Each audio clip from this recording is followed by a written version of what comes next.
Assalamualaikum warahmatullahi wabarakatuh. Perkenalkan, nama saya Luki Rahma Purwaningrum, NIM 2110502002039. Di sini saya akan memberikan tanggapan tentang video materi pengantar ekonomi yang telah diberikan oleh Dr. Abdul Wadud Nafis, LC.MEI. Ekonomi berasal dari dua kata, yaitu dari oikos dan nomos, di mana oikos itu berarti rumah, sedangkan nomos itu berarti tatanan, peraturan, dan hukum. Dan jika kita gabungkan menjadi satu antara oikos dan nomos, yaitu artinya adalah sistem pengelolaan rumah tangga dan lain sebagainya. Bisa juga diartikan sebagai manajemen rumah tangga konsumen dan perusahaan.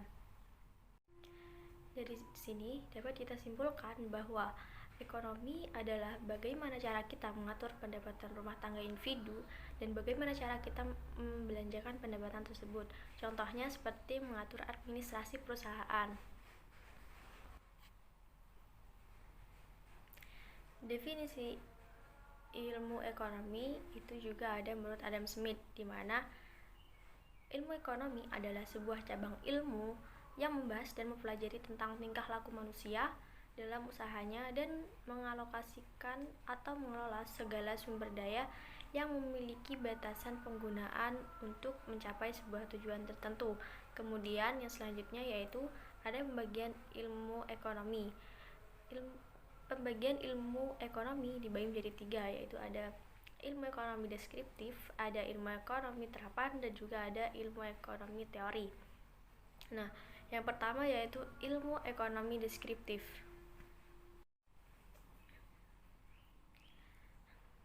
Ilmu ekonomi deskriptif adalah kajian yang memaparkan secara apa adanya tentang kehidupan ekonomi suatu daerah atau negara pada suatu masa tertentu. Misalnya yaitu pada masa Orde Baru yang menggunakan sistem kapitalis, di mana sistem kapitalis adalah sistem yang memberikan kebebasan penuh kepada setiap orang yang melaksanakan kegiatan perekonomiannya. Lalu yang kedua yaitu ilmu ekonomi terapan. Ilmu ekonomi terapan yaitu cabang ilmu ekonomi yang membahas tentang teori ekonomi dalam suatu rumah tangga produksi, misalnya ekonomi perusahaan, ekonomi perbankan, dan juga ekonomi moneter. Contohnya yaitu dalam perusahaan, yaitu bagaimana perusahaan itu berjalan seperti proses produksinya, administrasi pengelolaannya, dan sebagainya. Lalu yang ketiga yaitu ada teori ilmu ekonomi, yaitu yang membahas tentang gejala-gejala yang timbul akibat perbuatan manusia di dalam usahanya. Contohnya ketika kita menjaga keseimbangan antar barang dan juga uang untuk kesejahteraan masyarakat. Yang selanjutnya yaitu ada ilmu ekonomi teori, yaitu bisa dibagi menjadi dua, yaitu ilmu ekonomi teori mikro dan juga ilmu ekonomi teori makro. Yang pertama yaitu ekonomi mikro. Ekonomi mikro adalah ilmu ekonomi yang mempelajari perilaku konsumen dan perusahaan serta penentuan harga pasar dan kuantitas faktor input barang atau jasa yang diperjualbelikan. Contohnya dalam penetapan harga barang, misalkan harga gula dengan ditetapkannya harga 18.000 dengan faktor apa saja dan ditinjau dari apa saja. Yang pertama yaitu bisa dilihat dari bahannya, proses produksinya, dan juga alat-alatnya. Lalu yang kedua yaitu ada ekonomi makro. Ekonomi makro adalah studi ekonomi secara keseluruhan atau yang menjelaskan perekonomian secara luas kepada masyarakat, perusahaan, dan pasar. Misalkan tentang kebijakan pemerintah mengenai kenaikan suatu barang dan juga subsidi BBM. Nah, itu termasuk dalam ruang lingkup ekonomi makro. Lalu yang selanjutnya yaitu ada konsep dasar ekonomi makro, yaitu dibagi menjadi 7. Yang pertama yaitu ada pendapatan dan pengeluaran. Pendapatan dan pengeluaran adalah apa yang telah didapatkan atau dihasilkan oleh suatu negara dan bagaimana cara atau sistem pengeluaran keuangan yang dilakukan oleh negara atau suatu pemerintahan tersebut.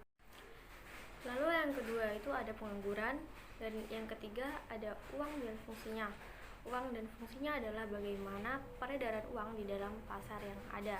Lalu yang keempat yaitu inflasi dan deflasi, di mana bagaimana suatu barang itu akan naik ataupun berkurang. Lalu yang kelima, ada permintaan dan penawaran agregat yang akan membahas tentang keseluruhan yang diminta oleh negara, baik permintaan maupun penawaran. Lalu yang keenam, ada IS dan LM. Lalu yang keenam itu ada IS dan ada LM, di mana IS dapat kita pahami bahwa sebagai pasar barang, sedangkan LM yaitu sebagai pasar uang. Lalu yang terakhir ada ekspor dan impor, di mana ekspor berarti kita menjual barang dari dalam negeri ke luar negeri, sedangkan impor merupakan kita membeli barang dari luar negeri ke dalam negeri. Mungkin itu saja dari saya, kurang lebihnya mohon maaf. Wassalamualaikum warahmatullahi wabarakatuh.